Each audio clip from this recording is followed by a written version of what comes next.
At the Mansion House, the Corporation of the City of London entertained Nikolai Bulganin and Nikita Khrushchev to luncheon.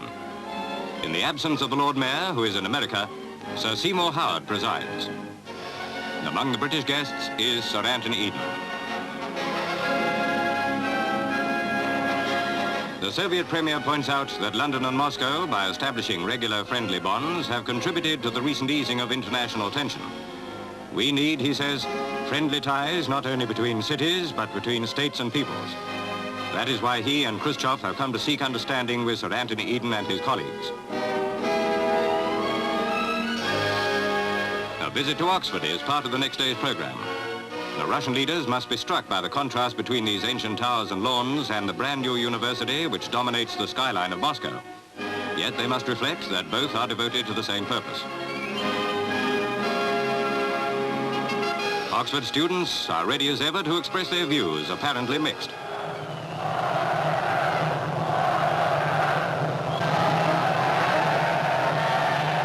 At Birmingham, Bulganin and Krushchev visit the Council House, where they are received by the Lord Mayor, Alderman A.L. Gibson, and introduced to Birmingham Council members and mayors from the Midland cities.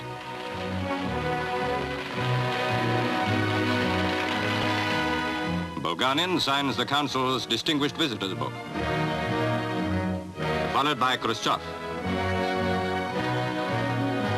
At Castle Bromwich, they visit the British Industries Fair, where Khrushchev makes an appeal for increased trade between our two countries. Trade in machine tools, he declares, would be more beneficial to both countries than the exchange of Russian crab for British herring, excellent though both may be.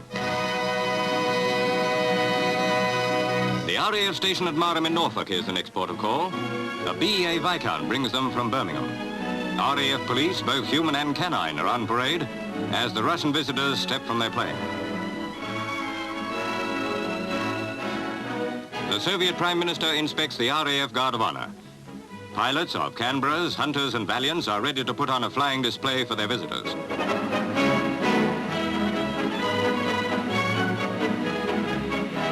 The first aircraft to take off are the Mark B-6 Canberras, the latest in service. A.N. Tupolev, Russia's top designer, is among the watchers from the control tower, and he congratulates the R.A.F on their magnificent training. The Russians are particularly impressed by the aerobatics of 4 Hunters of 43 Squadron. Finally, all the Hunters fly past in formation. At the married quarters, Corporal Derek Raymond introduces the Soviet leaders to his wife, Ella, and their 2 sons. Ian is 5 and David is 2. David said afterwards he thought Mr. Bulganin was Father Christmas.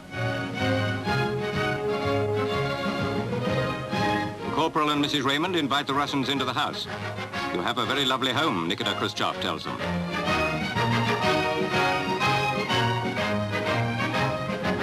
Leaving the Raymonds' house, Bulganin waves cheerily to the neighbors. This visit to a typical airman's home makes a friendly and informal ending to an official occasion.